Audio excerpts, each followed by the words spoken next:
Sentiment Incorporated by Poul William Anderson, Chapter 1.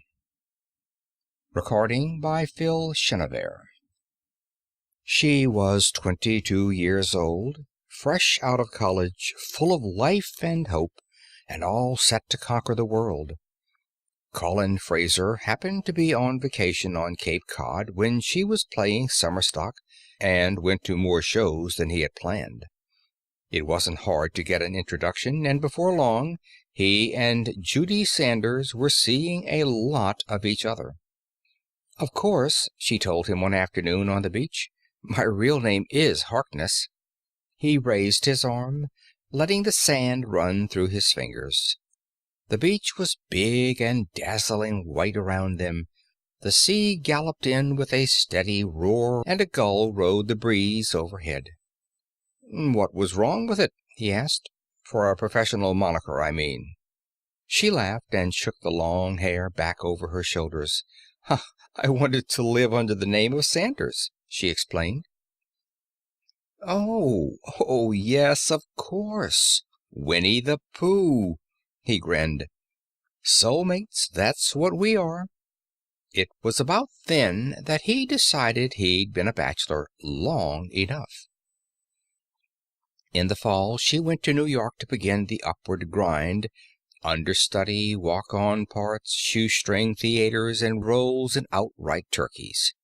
Fraser returned to Boston for a while, but his work suffered. He had to keep dashing off to see her. By spring she was beginning to get places. She had talent, and everybody enjoys looking at a brown-eyed blonde. His weekly proposals were also beginning to show some real progress, and he thought that a month or two of steady siege might finish the campaign. So he took leave from his job and went down to New York himself. He'd saved up enough money and was good enough at his work to afford it. Anyway, he was his own boss, consulting engineer specializing in mathematical analysis. He got a furnished room in Brooklyn and filled in his leisure time, as he thought of it, with some special math courses at Columbia. And he had a lot of friends in town, in a curious variety of professions. Next to Judy, he saw most of the physicist Swarsky, who was an entertaining companion, though most of his work was too top secret even to be mentioned. It was a happy period. There is always a jarring note, to be sure. In this case it was the fact that Fraser had plenty of competition. He wasn't good-looking himself, a tall, gaunt man of 28, with a dark hatchet face and perpetually crumpled clothes. But still Judy saw more of him than of anyone else, and admitted she was seriously considering his proposal and no other. He called her up once for a date. "Sorry," she answered. "I'd love to, Colin, but I've already promised tonight. Just so you won't worry, it's Matthew Snyder." The industrialist?" "Uh-huh. He asked me in such a way it was hard to refuse. But I don't think you have to be jealous, honey. Bye now." Fraser lit his pipe with a certain smugness. Snyder was several times a millionaire, but he was close to 60, a widower of notably dull conversation. Judy wasn't, well, no worries, as she said. He dropped over to Swarsky's apartment for an evening of chess and bull-shooting. It was early in May, when the world was turning green again, that Judy called Fraser up. "Hi," she said breathlessly. "Busy tonight?" "Well, I was hoping I'd be, if you get what I mean," he said. "Look, I want to take you out for a change. Just got some unexpected money, and damn it, I want to feel rich for one evening." He scowled into the phone. "I don't know." "Oh, get off it, Galahad.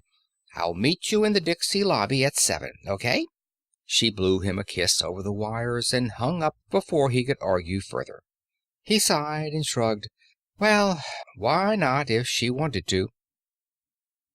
They were in a little Hungarian restaurant with a couple of Zagani strolling about playing for them alone, it seemed, when he asked for details. Did you get a bonus, or what? No, she laughed at him over her drink. I've turned guinea pig. I hope you quit that job before we're married.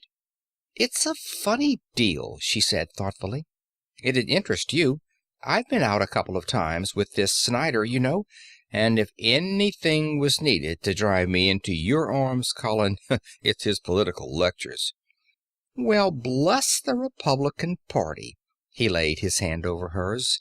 She didn't withdraw it, but she frowned just a little. Colin, you know I want to get somewhere before I marry, see a bit of the world, the theatrical world, before turning Hausfrau. Don't be so... Oh, never mind. I like you anyway. Sipping her drink and setting it down again. Well, to carry on with the story, I finally gave Comrade Snyder the complete brush-off, and I must say he took it very nicely. But today, this morning, he called asking me to have lunch with him, and I did after he explained. It seemed he's got a psychiatrist friend doing research, measuring brain storms or something, and do I mean storms? Waves, I guess. Anyway, he wants to measure as many different kinds of people as possible, and Snyder had suggested me. I was supposed to come in for 3 afternoons running, about 2 hours each time, and I get $100 per session. Said Fraser. I didn't know psych research was that well heeled. Who is this mad scientist? His name is Kennedy. Oh, by the way, I'm not supposed to tell anybody. They want to spring it on the world as a surprise or something. But you're different, Colin. I'm excited. I want to talk to somebody about it. Sure, he said. You had a session already? Yes, my first was today. It's a funny place to do research. Kennedy's got a big suite on Fifth Avenue, right up in the classy district. Beautiful office. The name of his outfit is Sentiment Incorporated. Why should a research team take such a name? Well, go on. Oh, there isn't much else to tell. Kennedy was very nice. He took me into a laboratory full of all sorts of dials and meters and blinking lights and what do they call them? Those things that make wiggly pictures. Oscilloscopes. You'll never make a scientist, my dear. She grinned. But I know one scientist who'd like to... never mind.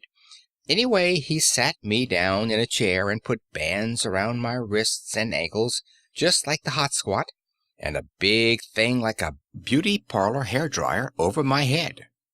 Then he fiddled with his dials for a while, making notes. Then he started saying words at me and showing me pictures. Some of them were very pretty, some ugly, some funny, some downright horrible. Anyway, that's all there was to it. After a couple of hours, he gave me a check for $100 and told me to come back tomorrow. Fraser rubbed his chin. Apparently he was measuring the electric rhythms corresponding to pleasure and dislike. I'd no idea anybody made an encephalograph that accurate. Well, said Judy, I told you why we're celebrating. Now come on, the regular orchestra's tuning up. Let's dance. They had a rather wonderful evening. Afterward, Fraser lay awake for a long time, not wanting to lose a state of happiness and sleep. He considered sleep a hideous waste of time. If he lived to be 90, he'd have spent almost 30 years unconscious.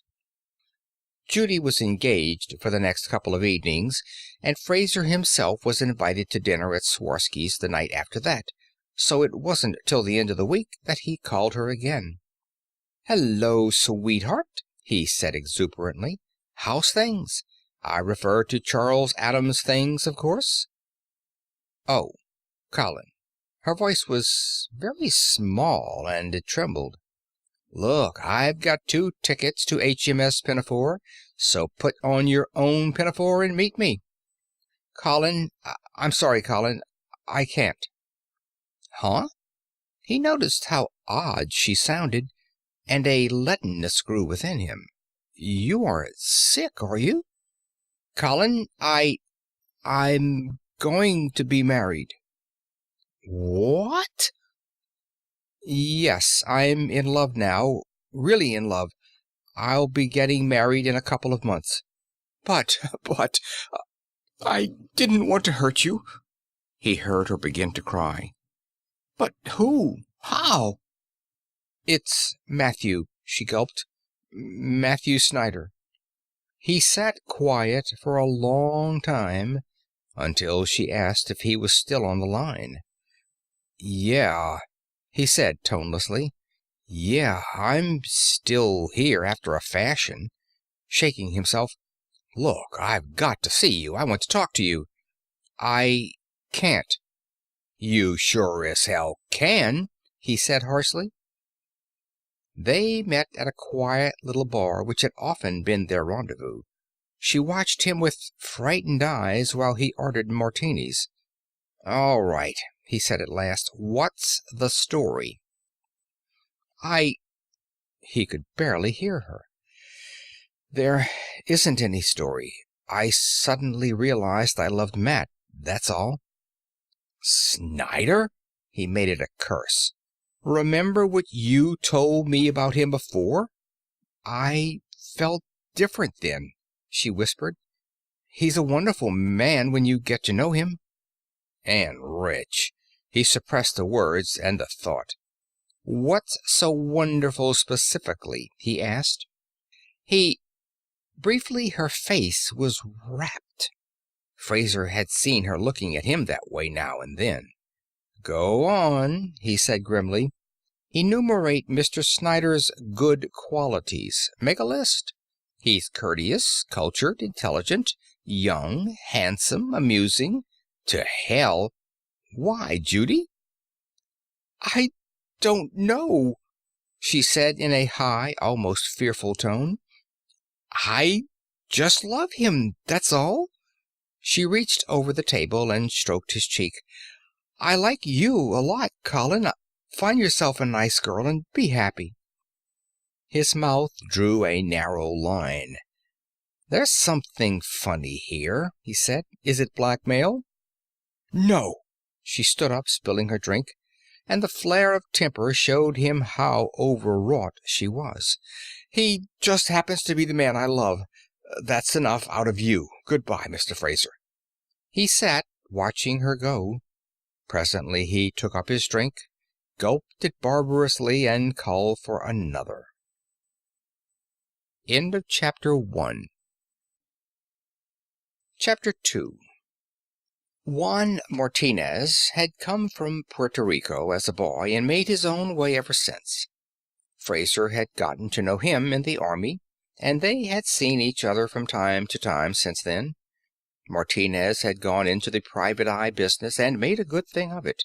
Fraser had to get past a very neat-looking receptionist to see him. "Hi, Colin," said Martinez, shaking hands. He was a small, dark man with a large nose and beady black eyes that made him resemble a sympathetic mouse. "You look like the very devil." "I feel that way, too," said Fraser, collapsing into a chair. "You can't go on a 3-day drunk without showing it." "Well, what's the trouble? Cigarette?" Martinez held out a pack. "Girlfriend give you the air?" "As a matter of fact, yes. That's what I want to see you about." "This isn't a Lonely Hearts Club," said Martinez. "And I've told you time and again a private dick isn't a wise-cracking Superman. Our work is 99% routine, and for the other 1% we call in the police." "Let me give you the story," said Fraser. He rubbed his eyes wearily as he told it. At the end he sat staring at the floor. "Well," said Martinez, "it's too bad and all that. But what the hell? There are other dames. New York has more beautiful women per square inch than any other city except Paris. Latch on to somebody else. Or if you want, I can give you a phone number." "You don't understand," said Fraser. "I want you to investigate this." I want to know why she did it." Martinez squinted through a haze of smoke. "Snyder's a rich and powerful man," he said. "Isn't that enough?" "No," said Fraser, too tired to be angry at the hint. "Judy isn't that kind of a girl. Neither is she the kind to go overboard in a few days, especially when I was there. Sure, that sounds conceited, but damn it, I know she cared for me." "Okay, you suspect pressure was brought to bear?"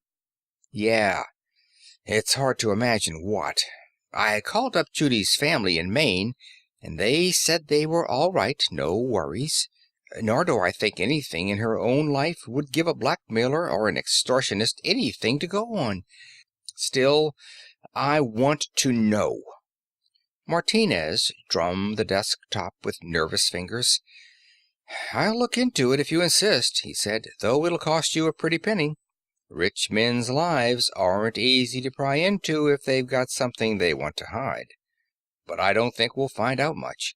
Your case seems to be only one of a rash of similar ones in the past year." "Huh?" Fraser looked sharply up. "Yeah. I follow all the news and remember the odd facts. There've been a good dozen cases recently where beautiful young women suddenly married rich men or became their mistresses. It doesn't all get into the papers, but I've got my contacts." "I know. In every instance, there was no obvious reason. In fact, the dames seemed very much in love with Daddy. And the era of the gold digger is pretty well gone." Fraser sat staring out the window. It didn't seem right that the sky should be so full of sunshine. "Well," said Martinez, "you don't need me. You need a psychologist." "Psychologist? By God, Juan, I'm going to give you a job anyway." Fraser leaped to his feet. "You're going to check into an outfit called Sentiment Incorporated." A week later, Martinez said, "Yeah, we found it easily enough. It's not in the phone book, but they've got a big suite right in the high rent district on Fifth. The address is here in my written report. Nobody in the building knows much about 'em, except that they're a quiet, well-behaved bunch and call themselves research psychologists. They have a staff of 4, a secretary receptionist, a full-time secretary, and a couple of husky boys who may be bodyguards for the boss. That's this Kennedy, Robert Kennedy. My man couldn't get into his office. The girl said he was too busy and never saw anybody except some regular clients. Nor could he date either of the girls, but he did investigate them. The receptionist is just a working girl for routine stuff, married, hardly knows or cares what's going on. The steno is unmarried, has a degree in psych, lives alone, and seems to have no friends except her boss, who's not her lover, by the way." "Well, what about Kennedy himself?" asked Fraser. "I found out a good bit, but it's all legitimate," said Martinez. "He's about 50 years old, a widower, very steady private life. He's a licensed psychiatrist who used to practice in Chicago, where he also did research in collaboration with a physicist named Gavotti, who's since died. Shortly after that happened, no, there's no suspicion of foul play. The physicist was an old man and died of a heart attack. Anyway, Kennedy moved to New York. He still practices officially, but he doesn't take just anybody. Claims that his research only leaves him time for a few." Martinez narrowed his eyes. "The only thing you could hold against him is that he occasionally sees a guy named Bryce, who's in a firm that has some dealings with Amtorg." "The Russian Trading Corporation?" "Oh, that's pretty remote guilt by association, Colin. Amtorg does have legitimate businesses, you know.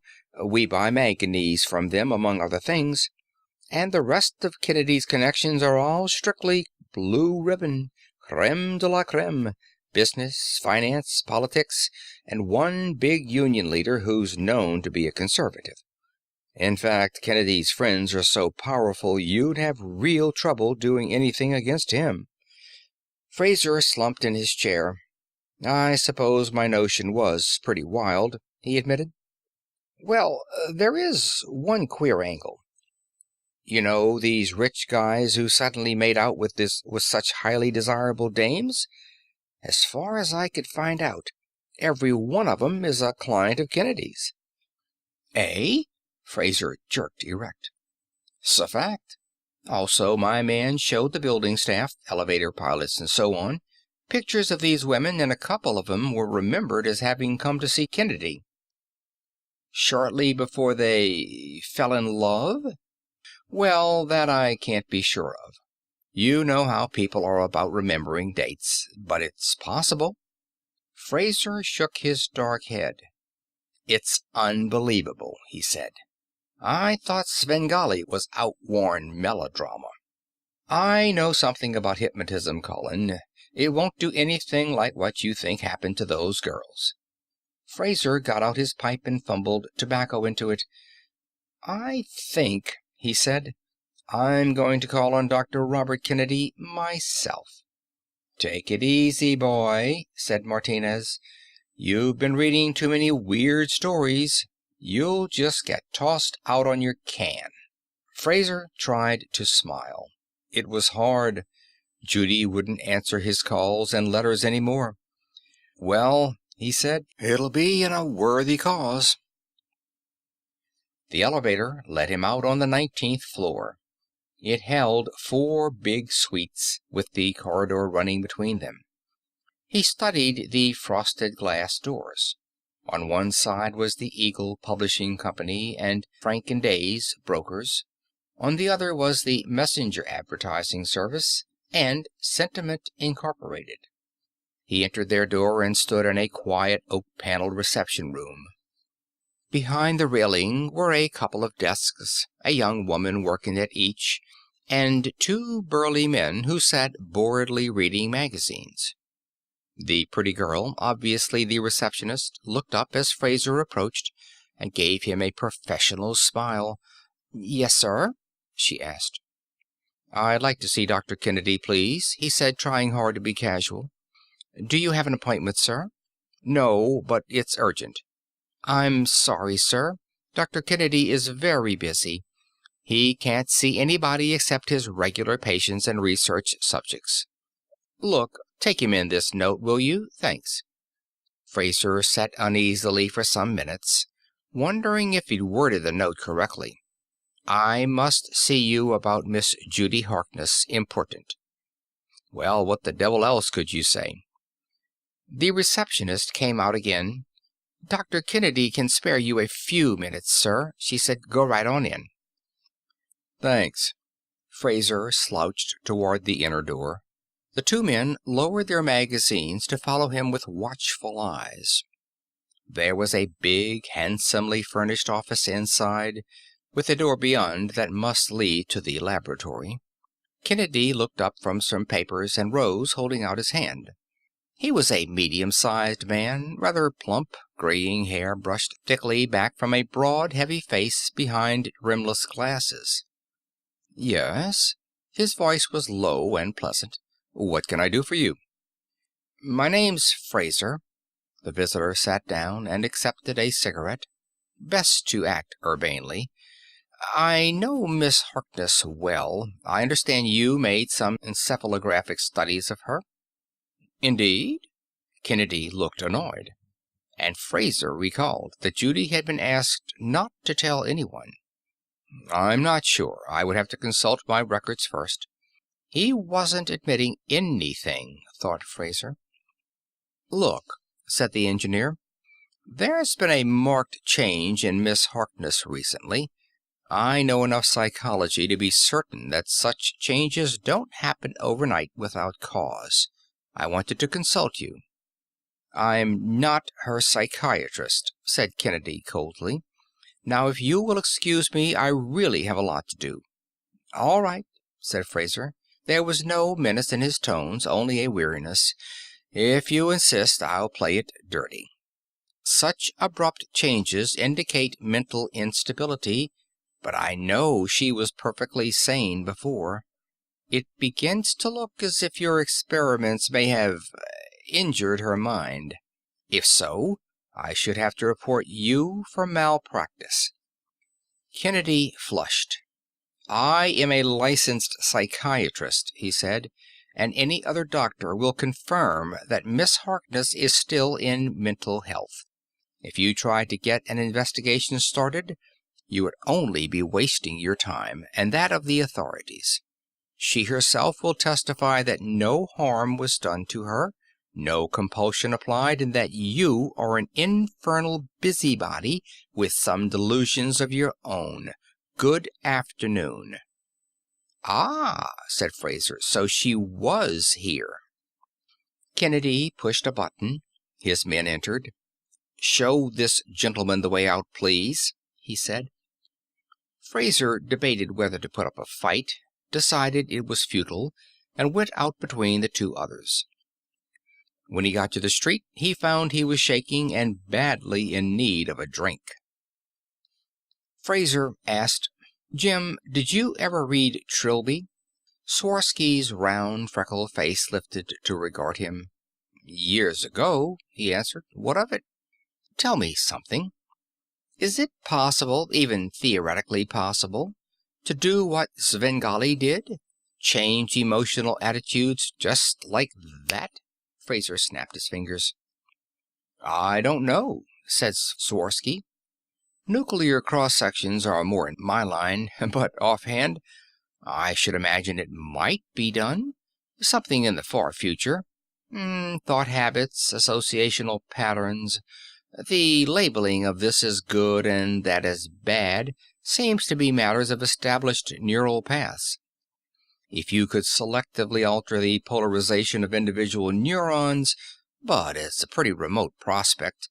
We hardly know a thing about the brain today." He studied his friend sympathetically. "I know it's tough getting jilted," he said, "but don't go off your trolley about it." "I could stand it if someone else had gotten her in the usual kind of way," said Fraser thinly, "but this... Look, let me tell you all I've found out." Swarsky shook his head at the end of the story. "That's a mighty wild speculation," he murmured. "I'd forget it if I were you." "Did you know Kennedy's old partner, Gavotti, at Chicago?" "Sure, I met him a few times. Nice old guy. Very unworldly, completely wrapped up in his work. He got interested in neurology from the physics angle toward the end of his life, and contributed a lot to cybernetics. What of it?"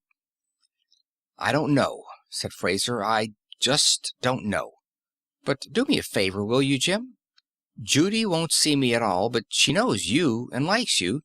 Ask her to dinner or something. Insist that she come. Then you and your wife find out, whatever you can.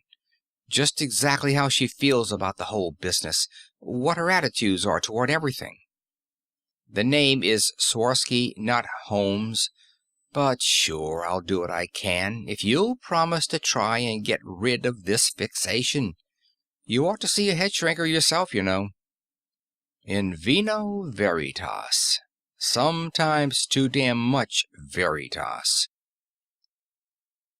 Toward the end of the evening, Judy was talking freely, if not coherently. "I cared a lot for Colin," she said. "It was pretty wonderful having him around. He's a grand guy. Only, Matt, I don't know. Matt hasn't got half of what Colin has. Matt's a single-track mind. I'm afraid I'm just going to be an ornamental convenience to him. Only if you've ever been so you got all dizzy when someone was around and thought about him all the time he was away, well, that's how he is. Nothing else matters." "Colin's got a funny obsession," said Swarsky cautiously. "He thinks Kennedy hypnotized you for Snyder. I keep telling him it's impossible, but he can't get over the idea." "No, no, no, no," she said with too much fervor. "It's nothing like that. I'll tell you just what happened. We had those 2 measuring sessions. It was kind of dull, but nothing else. And then the third time Kennedy put me under hypnosis. He called it that, at least. I went to sleep and woke up about an hour later, and he sent me home. I felt all good inside, happy, and slowly I began to see what Matt meant to me. I called him up that evening. He said Kennedy's machine did speed up people's minds for a short while sometimes, so they decided quick like what they'd worked out anyway. Kennedy is, I don't know. It's funny how ordinary he seemed at first, but when you get to know him, he's like God almost. He's strong and wise and good. Her voice trailed off, and she sat looking foolishly at her glass. "You know," said Swarovski, "perhaps Colin is right after all." "Don't say that!" She jumped up and slapped his face.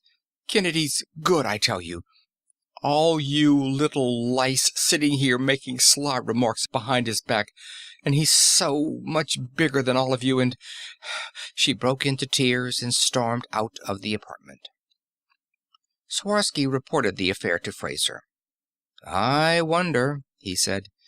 "It doesn't seem natural, I'll agree, but what can anybody do? The police?" "I've tried," said Fraser dully. "They laughed. When I insisted, I damn near got myself jugged. That's no use. The trouble is, none of the people who've been under the machine will testify against Kennedy. He fixes it so they worship him. I still think you're crazy. There must be a simpler hypothesis. I refuse to believe your screwy notions without some real evidence. But what are you going to do now?" "Well," said Fraser with a tautness in his voice, "I've got several $1,000 saved up, and Juan Martinez will help. Ever hear the fable about the lion? He licked hell out of the bear and the tiger and the rhinoceros, but a little gnat finally drove him nuts. Maybe I can be the gnat." He shook his head. "But I'll have to hurry. The wedding's only 6 weeks off." End of Chapter 2. Chapter 3.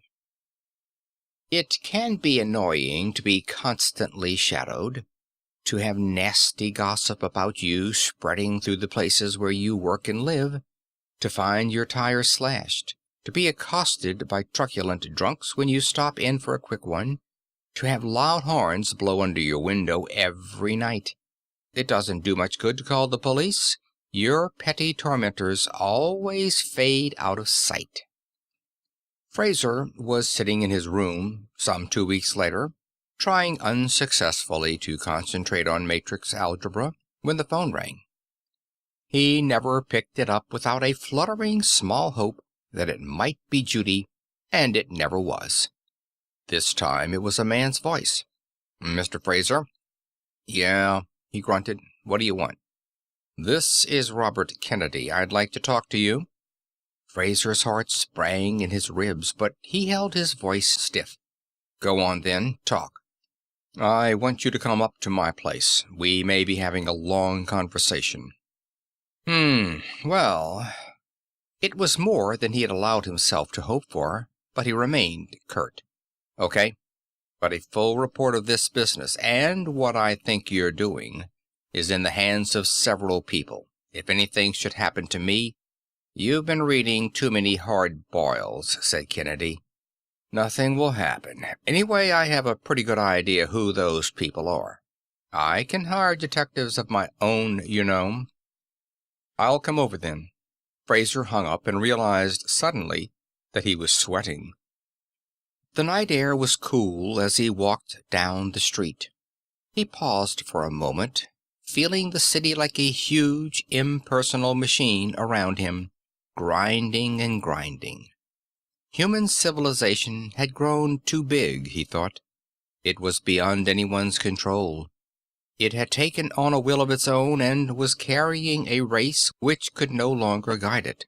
Sometimes, reading the papers or listening to the radio or just watching the traffic go by like a river of steel, a man could feel horribly helpless.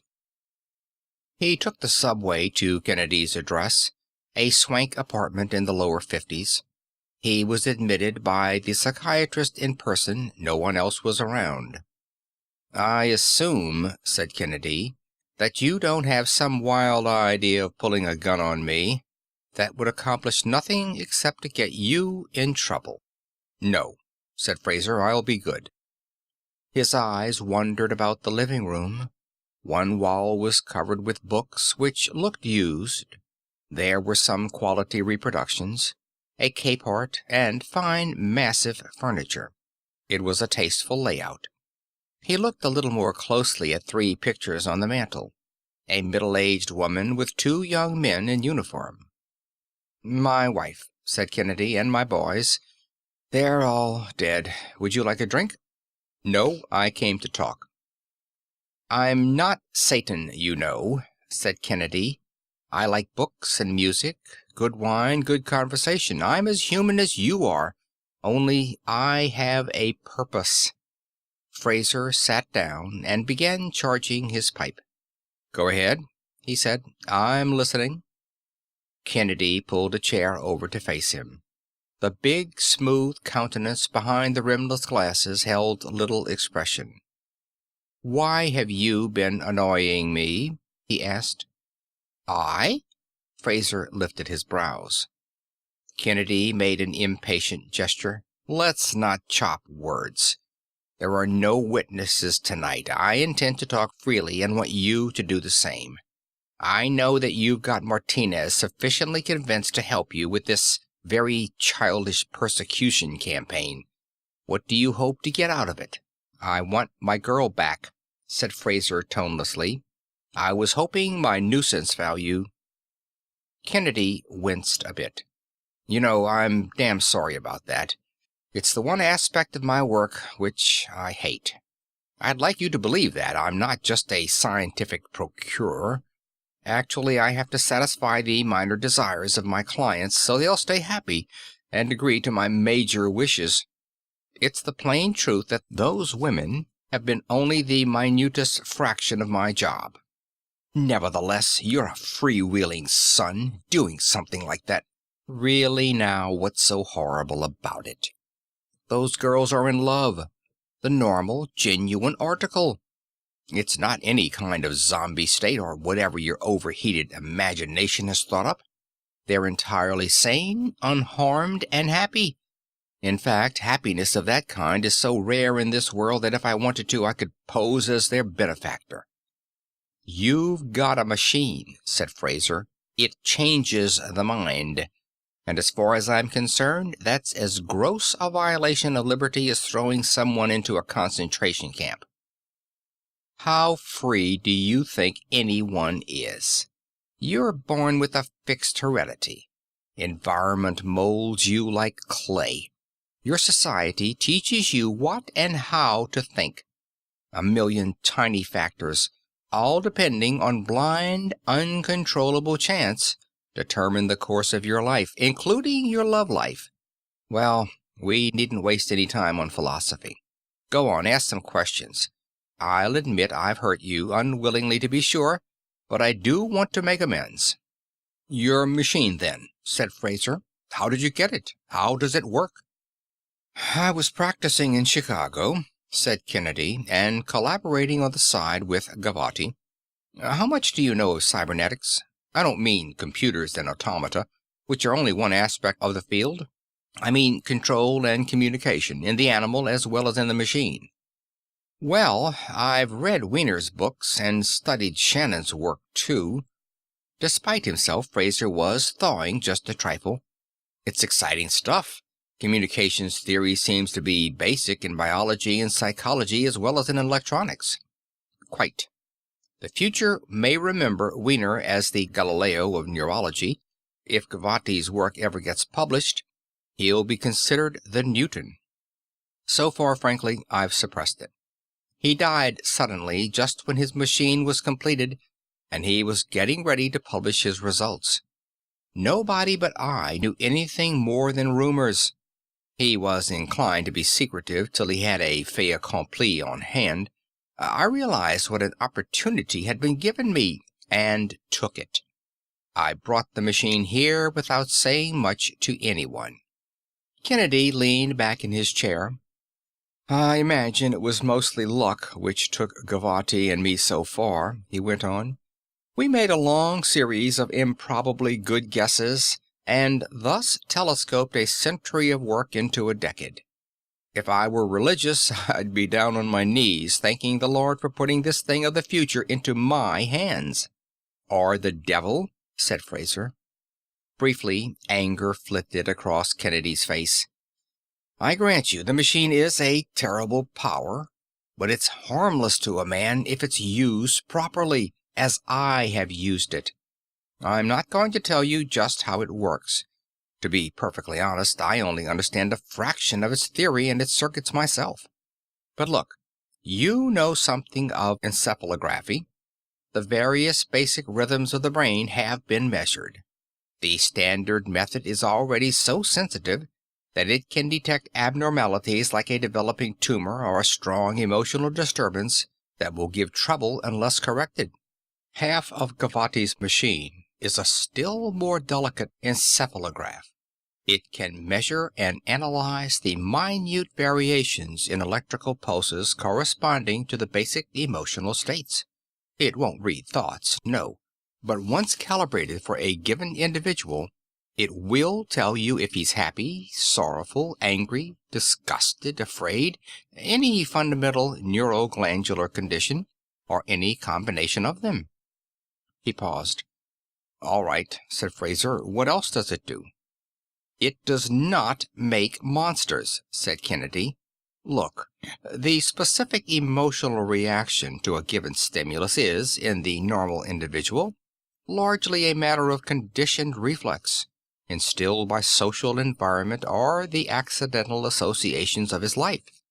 Anyone in decent health will experience fear in the presence of danger, desire in the presence of a sexual object, and so on. That's basic biology, and the machine can't change that. But most of our evaluations are learned. For instance, to an American, the word mother has powerful emotional connotations, while to a Samoan it means nothing very exciting. You had to develop a taste for liquor, tobacco, coffee, in fact, most of what you consume. If you're in love with a particular woman, it's a focusing of the general sexual libido on her, brought about by the symbolizing part of your mind. She means something to you. There are cultures without romantic love, you know, and so on. All these specific conditioned reactions can be changed." "How?" Kennedy thought for a moment. "The encephalograph part of the machine measures the exact pulsations in the individual corresponding to the various emotional reactions. It takes me about 4 hours to determine those with the necessary precision. Then I have to make statistical analysis of the data to winnow out random variations. Thereafter, I put the subject in a state of light hypnosis. That's only to increase suggestibility and make the process faster. As I pronounce the words and names I'm interested in, the machine feeds back the impulses corresponding to the emotions I want. A sharply focused beam on the brain center concerned. For instance, suppose you were an alcoholic and I wanted to cure you. I'd put you in hypnosis and stand there whispering, wine, whiskey, beer, gin, and so on. Meanwhile, the machine would be feeding the impulses corresponding to your reactions of hate, fear, and disgust into your brain. You'd come out unchanged, except that your appetite for alcohol would be gone. You could, in fact, come out hating the stuff so much that you join the prohibition party, though in actual practice it would probably be enough just to give you a mild aversion. I see. Maybe. Fraser scowled.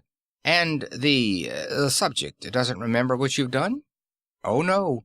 It all takes place on the lower subconscious levels. A new set of conditioned neural pathways is opened, you see, and old ones are closed off. The brain does that by itself through its normal symbolizing mechanism. All that happens is that the given symbol, such as liquor, becomes reflectively associated with the given emotional state, such as dislike. Kennedy leaned forward with an air of urgency. The end result is in no way different from normal means of persuasion. Propaganda does the same thing by sheer repetition. If you're courting a girl, you try to identify yourself in her mind with the things she desires. By appropriate behavior, I'm sorry, I shouldn't have used that example. The machine is only a direct, fast way of doing this, producing a more stable result. It's still tampering, said Fraser. How do you know you're not creating side effects, doing irreparable long-range damage? Oh, for Lord's sake, exploded Kennedy. Take your mind off that shelf, will you? I've told you how delicate the whole thing is.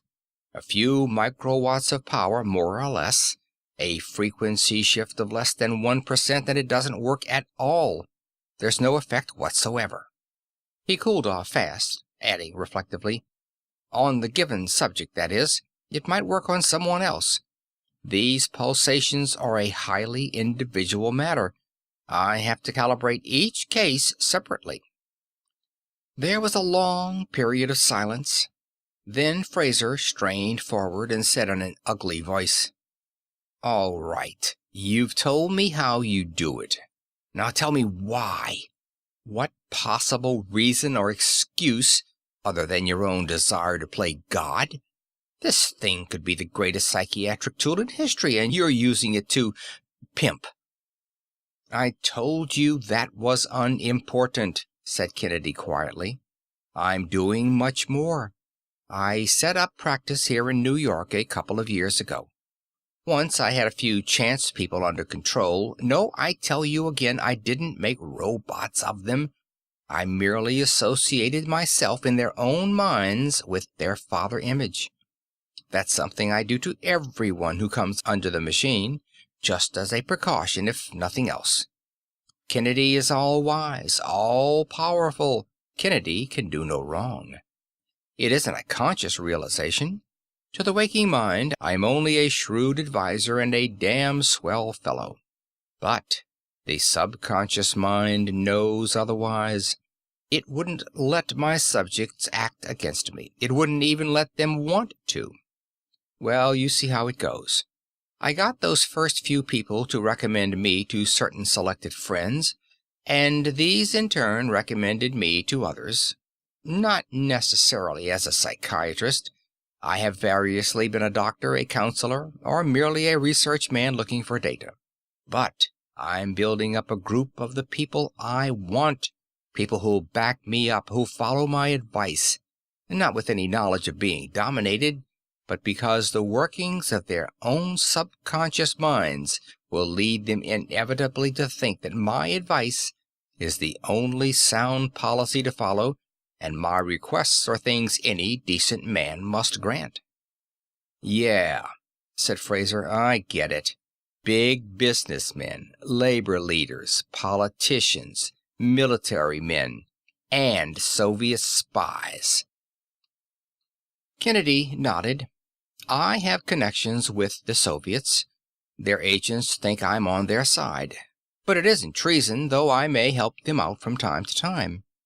That's why I have to do these services for my important clients, such as getting them the women they want, or what I actually do more often, influencing their competitors and associates. You see, the subconscious mind knows I am all-powerful, but the conscious mind doesn't. It has to be satisfied by occasional proofs that I am invaluable. Otherwise, conflicts would set in, my men would become unstable and eventually psychotic, and of no further use to me.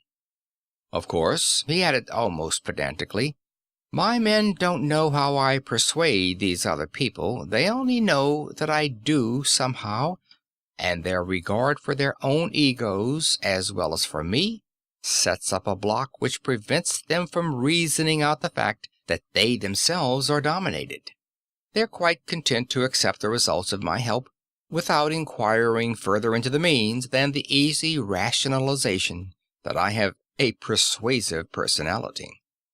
"I don't like what I'm doing, Fraser, but it's got to be done." "You still haven't said what's got to be done," answered the engineer coldly. "I've been given something unbelievable," said Kennedy. His voice was very soft now. "If I'd made it public, can you imagine what would have happened? Psychiatrists would use it, yes, but so would criminals, dictators, power-hungry men of all kind. Even in this country, I don't think libertarian principles could long survive. It would be too simple. And yet it would have been cowardly to break the machine and burn Gavotti's notes. Chance has given me the power to be more than a chip in the river. A river that's rapidly approaching a waterfall, war, destruction, tyranny, no matter who the Pyrrhic victor may be. I'm in a position to do something for the causes in which I believe." "And what are they?" asked Fraser. Kennedy gestured at the pictures on the mantel. "Both my sons were killed in the last war. My wife died of cancer, a disease which would be licked now if a fraction of the money spent on armaments had been diverted to research. That brought it home to me. But there are hundreds of millions of people in worse cases. And war isn't the only evil. There is poverty, oppression, inequality, want and suffering. It could be changed. I'm building up my own lobby, you might say. In a few more years, I hope to be the indispensable advisor of all the men who, between them, really run this country. And yes, I have been in touch with Soviet agents, have even acted as a transmitter of stolen information. The basic problem of spying, you know, is not to get the information in the first place as much as to get it to the homeland. Treason? No, I think not. I'm getting my toehold in world communism. I already have some of its agents. Sooner or later, I'll get to the men who really matter. Then communism will no longer be a menace." He sighed. "It's a hard road to hoe. It'll take my lifetime at least, but what else have I got to give my life to?" Fraser sat quiet. His pipe was cold. He knocked it out and began filling it afresh. The scratching of his match seemed unnaturally loud. "It's too much," he said. "It's too big a job for one man to tackle. The world will stumble along somehow, but you'll just get things into a worse mess." "I've got to try," said Kennedy. "And I want my girl back." "I can't do that. I need Snyder too much. But I'll make it up to you somehow," Kennedy sighed. "Lord, if you knew how much I've wanted to tell all this," with sudden weariness, "not that it's to be repeated. In fact, you're to lay off me. Call off your dogs.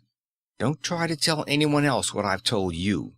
You'd never be believed, and I already have enough power to suppress the story, if you should get it out somehow.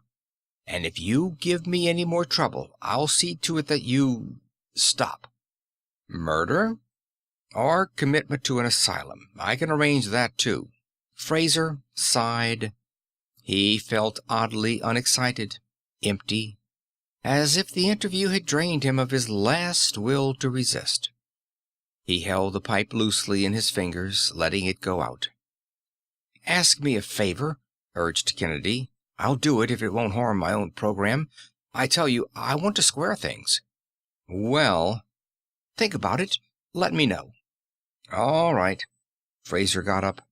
"I may do that." He went out the door without saying good night.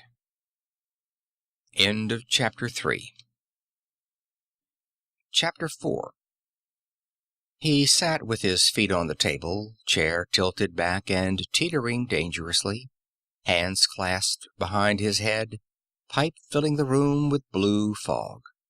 It was his usual posture for attacking a problem. And damn it, he thought wearily, this is a question such as he made his living on. An industrial engineer comes into the office. We want this and that, a machine for a very special purpose, they say. What should we do, Mr. Fraser? Fraser prowls around the plant, reads up on the industry, and then sits down and thinks. The elements of the problem are such and such. How can they be combined to yield a solution?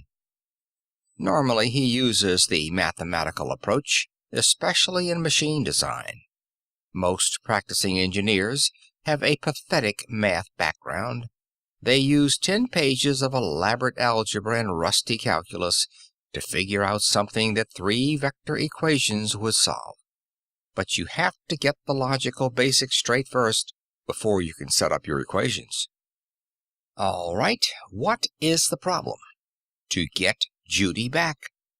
That means forcing Kennedy to restore her normal emotional reactions. No, he didn't want her thrust into love of him. He just wanted her as she had been. What are the elements of the problem? Kennedy acts outside the law, but he has blocked all official channels. He even has connections extending through the Iron Curtain. Appeal to the FBI? Kennedy couldn't have control over them, yet. However, if Fraser tried to tip off the FBI, they'd act cautiously if they investigated at all. They'd have to go slow, and Kennedy would find out in time to do something about it. Martinez could help no further. Swarovski had closer contact with Washington. He'd been so thoroughly cleared that they'd be inclined to trust whatever he said. But Swarovski doubted the whole story. Like many men who'd suffered through irresponsible congressional charges, he was almost fanatic about having proof before accusing anyone of anything. Moreover, Kennedy knew that Swarovski was Fraser's friend. He'd probably be keeping close tabs on the physicist and ready to block any attempts he might make to help. With the backing of a man like Snyder, Kennedy could hire as many detectives as he wanted. In fact, whatever the counterattack, it was necessary to go warily. Kennedy's threat to get rid of Fraser if the engineer kept working against him was not idle mouthing. He could do it, and being a fanatic, would. But Kennedy, like the demon of legend, would grant one wish, just to salve his own conscience. Only, what should the wish be? Another woman? Or merely to be reconciled artificially to an otherwise intolerable situation? Judy, Judy, Judy! Fraser swore at himself. Damn it to hell, this was a problem in logic. No room for emotion. Of course, it might be a problem without a solution. There are plenty of those. He squinted, trying to visualize the office. He thought of burglary, stealing evidence. A silly thought. But let's see now. What was the layout exactly? 4 suites on one floor of the skyscraper, 3 of them unimportant offices of unimportant men, and... Oh, Lord! Fraser sat for a long while, hardly moving. Then he uncoiled himself and ran downstairs and into the street to the nearest payphone. His own line might be tapped. Hello? Hello? Juan? Yes, I know I got you out of bed, and I'm not sorry. This is too bloody important. Okay. Look, I want a complete report on the messenger advertising service. When? Immediately, if not sooner. And I mean complete. That's right, messenger. Okay, fine. I'll buy you a drink sometime. Hello, Jim. Were you asleep too? Sorry, but look. Would you make a list of all the important men you know fairly well? I need it bad. No, don't come over. I think I'd better not see you for a while. Just mail it to me. All right, so I am paranoid. Jerome K. Ferris was a large man, with a sense of his own importance that was even larger. He sat hunched in the chair, his head dwarfed by the aluminum helmet, his breathing shallow. Around him danced and flickered 100 meters indicating lights, tubes. There was a low humming in the room. Otherwise it was altogether silent, blocked and shielded against the outside world. The fluorescent lights were a muted glow. Fraser sat watching the greenish trace on the huge oscilloscope screen. It was an intricate set of convolutions, looking more like a plate of spaghetti than anything else. He wondered how many frequencies were involved. Several thousand at the very least. "Fraser," repeated Kennedy softly into the ear of the hypnotized man. "Colin Fraser. Colin Fraser." He touched a dial with infinite care. "Colin Fraser. Colin Fraser." The oscilloscope flickered as he readjusted, and a new trace appeared. Kennedy waited for a while, then Robert Kennedy, Sentiment Incorporated. Robert Kennedy, Sentiment Incorporated. Robert Kennedy, Sentiment. He turned off the machine. Its murmur and glow died away. Facing Fraser with a tight little smile, he said, "All right, your job is done. Are we even now?" "As even as we'll ever get, I suppose," said Fraser. "I wish you'd trust me," said Kennedy with a hint of wistfulness. "I'd have done the job honestly. You didn't have to watch." "Well, I was interested," said Fraser. "Frankly, I don't see what you stand to gain by the dog-like devotion of this Ferris. He's rich, but he's too weak and short-sighted to be a leader. I'd never planned on conditioning him for my purposes." "I've explained that," said Fraser patiently. "Ferris is a large stockholder in a number of corporations. His influence can swing a lot of business my way." "Yes, I know. I didn't grant your wish blindly, you realize. I had Ferris studied. He's unable to harm me." Kennedy regarded Fraser with hard eyes. "And just in case you still have foolish notions, please remember that I gave him the father conditioning with respect to myself. He'll do a lot for you, but not if it's going to hurt me in any way." "I know when I'm licked," said Fraser bleakly. "I'm getting out of town as soon as I finish those courses I've signed up for." Kennedy snapped his fingers. "All right, Ferris, wake up now." Ferris blinked. "What's been happening?" he asked. "Nothing much," said Kennedy, unbuckling the electrodes. "I've taken my readings. Thank you very much for the help, sir. I'll see that you get due credit when my research is published." "Ah, yes, yes." Ferris puffed himself out. Then he put an arm around Fraser's shoulder.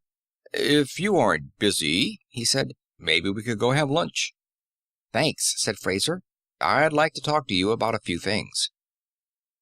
He lingered for a moment after Ferris had left the room. "I imagine this is goodbye for us," he said. "Well, so long at least. We'll probably hear from each other again."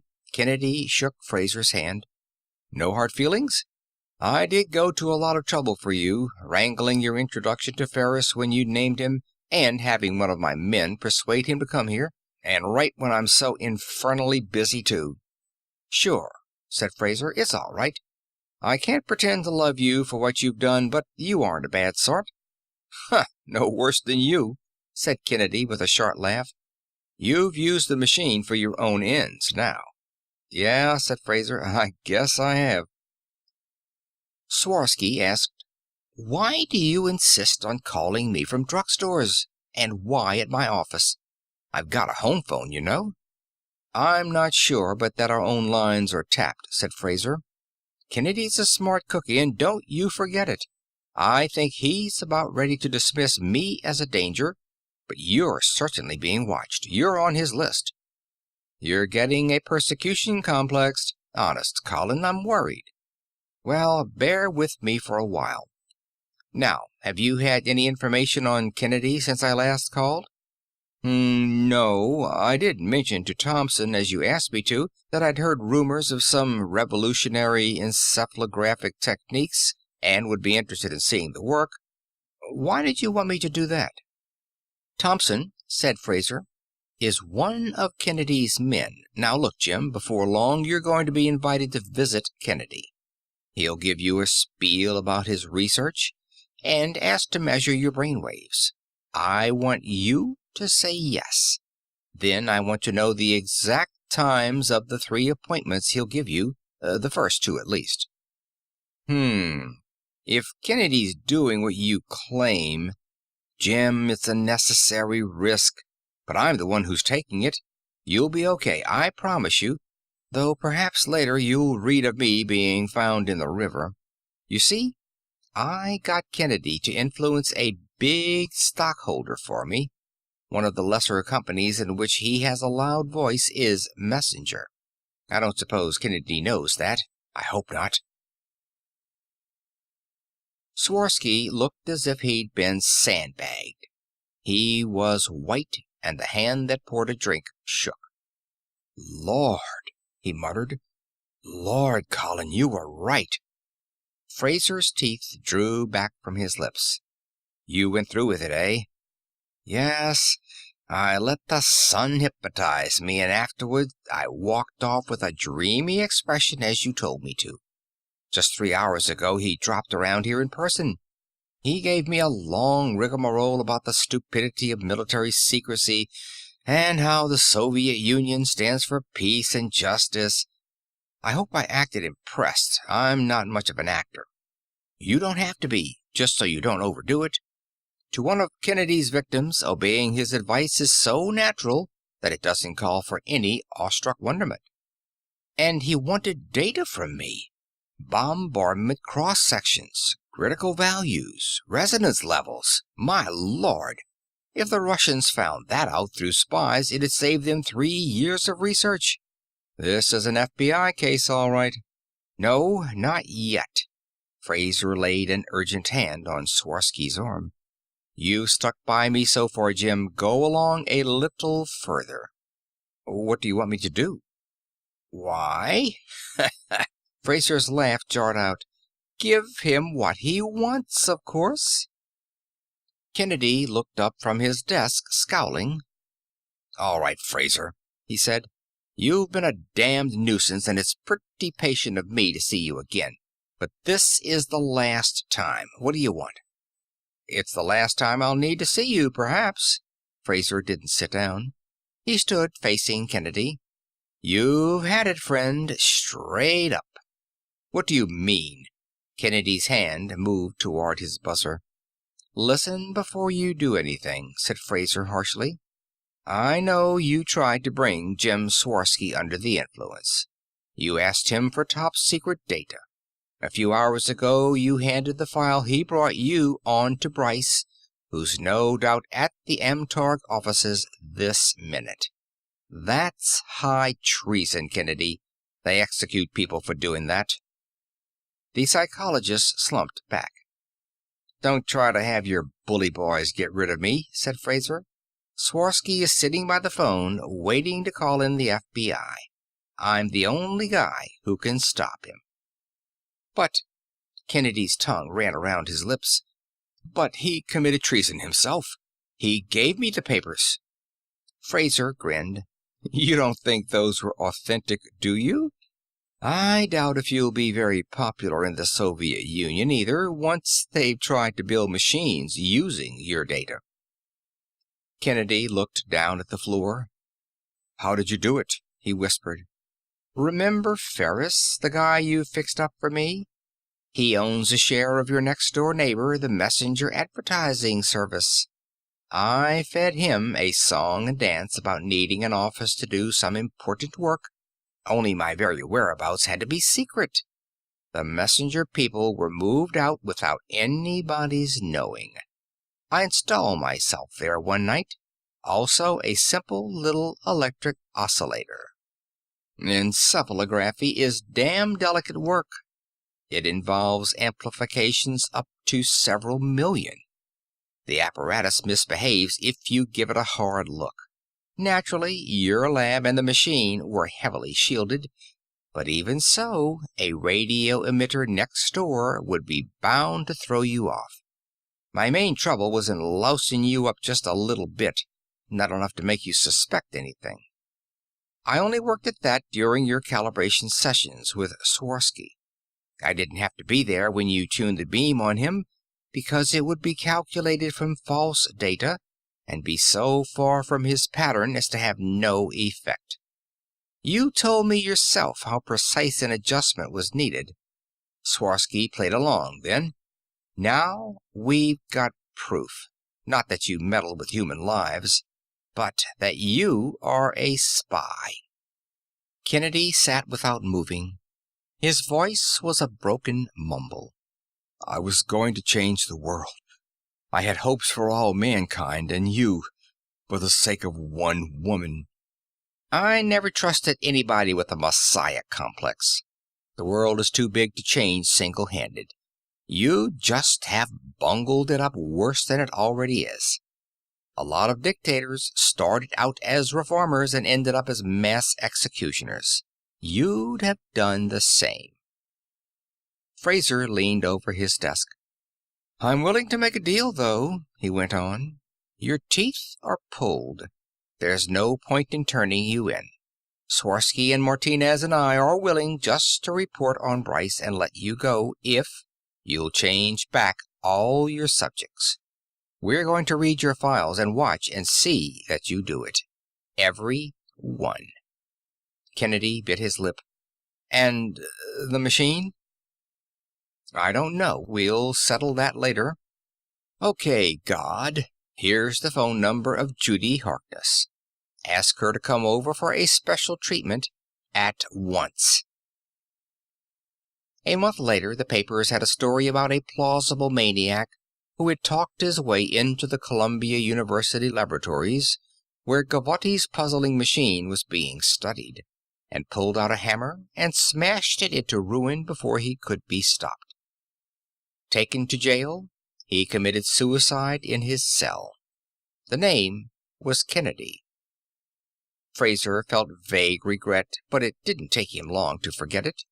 He was too busy making plans for his wedding. End of Chapter 4. End of Sentiment Incorporated by Poul William Anderson. This recording by Phil Chenevert.